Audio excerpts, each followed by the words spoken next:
শ্বশুরবাড়ির সাথে বনিবনা নেই, তাই বাবার বাড়িতেই আমি ছেলের অন্নপ্রাশন করেছি। শিলচরে তো সব রকম সুযোগ সুবিধা ছিল, তাও কেন গিয়ে আমি শ্রীভূমিতেই অন্নপ্রাশনটা করলাম। অনেকের মনে হয়তো এরকমই কোয়েশ্চেন আসছে। Hello everyone, welcome to my another exciting blog. এখানে সাহেবের অধিবাসের স্নান হচ্ছে। এই রিচুয়ালগুলো যে আমি ভালোভাবে করতে পেরেছি, এর জন্য সব ক্রেডিটই কিন্তু সাহেবের। ও যদি খুব বেশি কান্না করতো বা কোঅপারেট করতো না, তাহলে কিন্তু আমার এগুলো করা সম্ভবই ছিল না।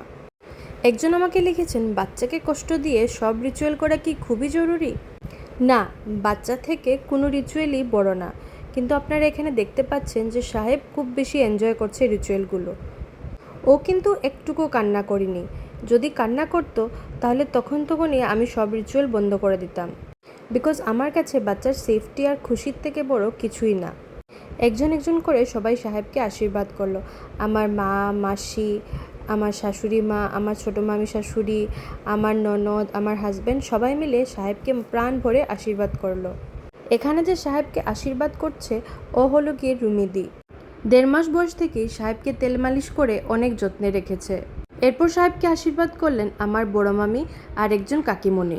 নেক্সট ওকে আশীর্বাদ করলো ওর বড় মামা আর বড় মামি। হঠাৎ করেই সব সম্পর্কের ইকুয়েশন যেন চেঞ্জ হয়ে গেল। এতদিন ছিল আমার মামার বাড়ি, এখন হয়ে গেল সাহেবের মামার বাড়ি। নেক্সট যে সাহেবকে আশীর্বাদ করবে ওরা হলো কি ভীষণ স্পেশাল। একজন হলেন গিয়ে বড়দা ভাই, আরেকজন হলেন গিয়ে বাডি। এবার আসলো সাহেবের সব ফেভারিট মাসিরা, যাদেরকে ছাড়া এই প্রোগ্রামটা তো জাস্ট ইম্পসিবল ছিল। আর সাহেবের পেছনে যে আছে ও হলো গিয়ে সাহেবের মিষ্টু পিপি।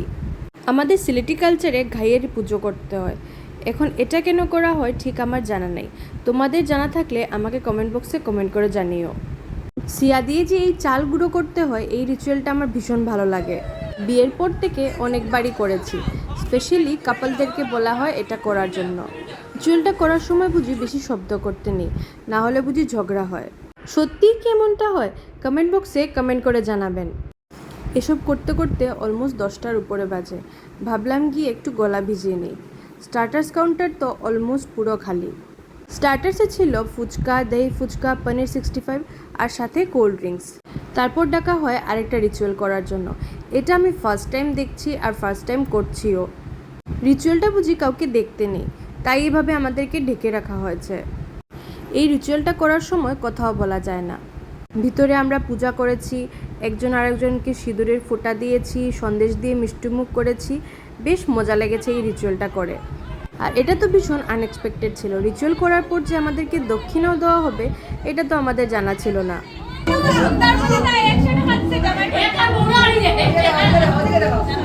বাড়ির সাথে তো অলরেডি পরিচয় হয়ে গিয়েছে। এই হলো গিয়ে বাড়ির মা, সম্পর্কে পিসি, কিন্তু সব কিছুতে ভাইজির থেকেও বেশি অ্যাক্টিভ। সব রিচুয়াল শেষ, রাত মনে হয় 11টা বাজে। এখন গিয়ে আমি আর ছোটো মামি দহি ফুচকা খাচ্ছি। খিদের জ্বালায় ফুচকাগুলো যেন অমৃত লাগছে। আর এমনিতেও আমি ভীষণ ফুচকা লাভার। আমার মতো আর কে কে এই টক ঝাল মিষ্টি ফুচকার ফ্যান আছো, কমেন্ট বক্সে নিশ্চয়ই জানিও। আজ এত বছর পর আমার বাড়িতে যে সবাই এভাবে আনন্দ করছে, এটা দেখেই আমার খুব ভালো লাগছে। 2022 ফ্লাডের পরেই আমাদের বাড়ি ছাড়তে হয় ঘর বানানোর জন্য, কিন্তু তখনও আমরা জানতাম না যে বাবার আর বাড়ি ফেরা হবে না। আমাদের ঘর সঞ্চার হয় ফাল্গুন মাসে, আর আমাদের ঘরে ঢোকার কথা ছিল বৈশাখ মাসে। সব কিছুই কমপ্লিট হয়ে গেছিলো, শুধু রংটাই বাকি ছিল। কিন্তু 2025-এর মার্চ মাসে বাবা মারা যায়। ওই বছরই ডিসেম্বর মাসে আমি আবার ঠাম্মাকে হারাই। 1 বছরের মধ্যেই ফ্যামিলির 2জনকে হারিয়ে আমার পরিবার পুরো ভেঙে পড়েছিল। সাহেবের জন্মের পর ওকে নিয়ে আবার সবাই নতুন করে বাঁচতে শুরু করে। আমার বাবার খুব ইচ্ছে ছিল ওনার নাতি হোক বা নাতনি, ধুমধাম করে বাড়িতে অন্নপ্রাশন হবে। তাই আমার বাবার ইচ্ছে পূরণের জন্য আর আমার পরিবারের খুশির জন্য আমার শ্বশুর শাশুড়ি আর হাজব্যান্ড এই ডিসিশনটা নেয়।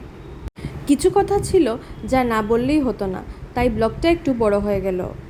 আজকের ব্লগটা এখানেই শেষ করছি। দেখা হবে নেক্সট ব্লগের সাথে। ব্লগটা যদি ভালো লাগে তাহলে একটা লাইক, শেয়ার অ্যান্ড সাবস্ক্রাইব করে দেবে। Take care, bye by.